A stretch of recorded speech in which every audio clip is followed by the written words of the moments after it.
¿Qué tal? ¿Cómo están? Bienvenidos a un nuevo Tips y Tricks, desmitificando el KP Index. ¿El qué? KP Index. Si sos nuevo en el mundo de los drones, seguramente nunca escuchaste hablar de eso. Pero si ya tenés un poco más de experiencia, KP Index es algo que está siempre dando vueltas en la cabeza de cualquier operador de dron. Porque es como el fantasma, el demonio, que te va a tirar tu dron al piso. Resumiendo, es el magnetismo de la Tierra, que puede afectar el funcionamiento de nuestro dron. Este magnetismo proviene de tormentas solares y una serie de cuestiones que no me voy a poner a explicar ahora porque enseguida me vas a cambiar por el canal de los animalitos tiernos. Hoy le enseñaremos a nuestra mascotita cómo hacer yoga. ¿Te copás? Lo importante acá es que puede afectar el funcionamiento de nuestro dron, y ya que vamos a hablar de los KP Index, vamos a hablar por supuesto también del magnetismo de nuestro compás.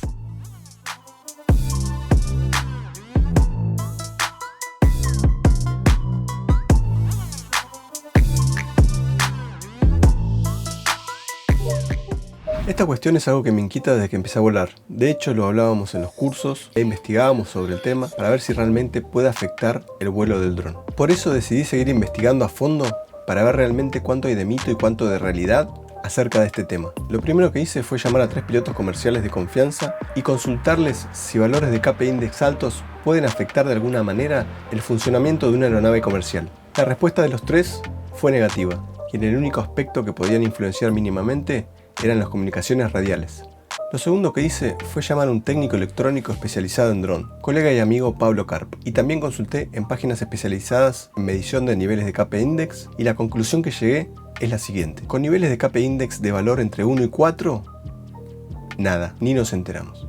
Con valores entre 5 y 7, lo que vamos a notar es que nuestro dron tarda más en adquirir los GPS necesarios para bloquear el home point, y también que la vuelta a casa no va a ser tan precisa y puede variar en algunos metros. Nada grave, pero vemos que algo de influencia tiene. Y con valores de 7 a 9 KP Index ya es un tema, porque posiblemente tengamos una pérdida total de GPS y un error en precisión de hasta 50 metros. Pero no todas son malas noticias. La verdad que episodios con valores entre 7 y 9 son muy escasas, incluso algunos años no tenemos ninguna. Como para tener una referencia, investigué en los archivos de 2019 y 2020. Y como vamos a ver en el gráfico, en mayo de 2019 fue el índice más alto del año y no llegó a 7 puntos. Mientras que en abril del 2020 apenas llegó rozando a los 5 puntos. Como ven entonces, valores de entre 7 y 9, que son los que deberían preocuparnos, son muy raros, muy pocos al año, incluso años que no hay ninguno. Pero si te deja más tranquilo, hay algunas aplicaciones gratuitas que te dicen el valor KP Index en el momento, como Drone Buddy, que es la que uso yo y la que más a mano tengo,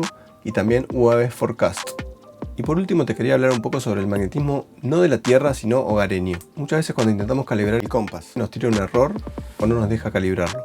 Esto puede pasar porque estemos cerca o en algún lugar donde haya mucho metal alrededor, o cerca de algún parlante, o cerca de algo que genere magnetismo, porque los drones son muy sensibles a esto. Hay que tener mucho cuidado en casa, cuando transportamos nuestro dron, cuando estamos trabajando, de estar atentos de no dejarlo cerca de un imán, cerca de un parlante, un transformador o cualquier cosa que pueda generar magnetismo. En el caso de que el compás de tu dron ya sea magnetizado por el motivo que fuera, la buena noticia es que se puede reparar, llevándolo a un técnico especializado con una herramienta desmagnetizadora, te lo puede arreglar. Chau, espero que hayan aprendido algo. Dame un clic, dame un like, suscríbete.